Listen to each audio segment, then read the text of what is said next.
नमस्कार Surekha food express आपण मानक अनेक अनेक स्वागत। आज मुझे आपण मानक सह शेयर करने नहीं आसी आलू चप रेसिपी मार्केट भली टेस्ट दवा आलू चप तैयारी करने video T like share subscribe करूँ।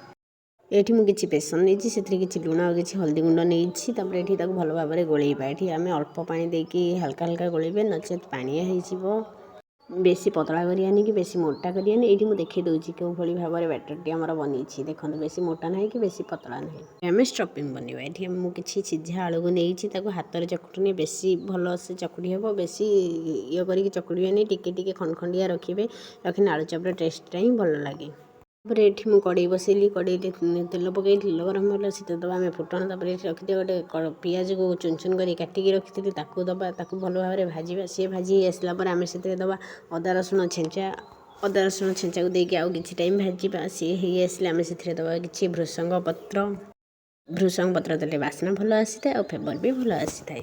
तापर आम से किसी ग्रीन मटर और किसी भजा बादाम को आड कर किसी टाइम मिक्स करवा मिक्स कर सारापर आम से दबा गोटे चामच लंका गुंड गोटे चामच धनिया पाउडर गोटे चामच गरम मसला देके आउ किसी टाइम भल भाव में मिक्स करवा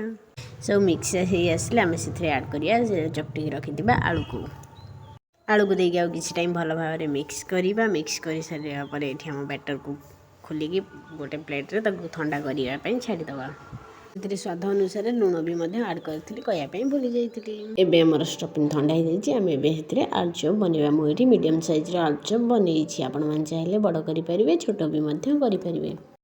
तापर ये मुझे सब बल्स बन सारी एवं चलते ये आम बैटर भी रेडी हो सारी एवं चलते आम छाँकवा ये गोटे कड़ी नहीं जाइए कड़ी तेल गरम हो सारी मुझे आम आलू चप छाँकवा एकाथर सब आलू चप छाँकबे अल्प अल्प कर छाँकबे नचेत एकाथर सब पकड़े भांगी जापे। एवं देखो 4 ରୁ 5 मिनिट हो गला ये देखो आलू चपटा भी भल भाव में छाँकी सारी देखो ये सेप्रा भी बहुत सुंदर देखा यही टिप्स आपने थे घरे निश्चय आलू चप बनातु देखिए बहुत सुंदर बनब आपको मैंने चटनी कि टमाटो सॉस देकी खाई पारे। रही बाय जय जगन्नाथ।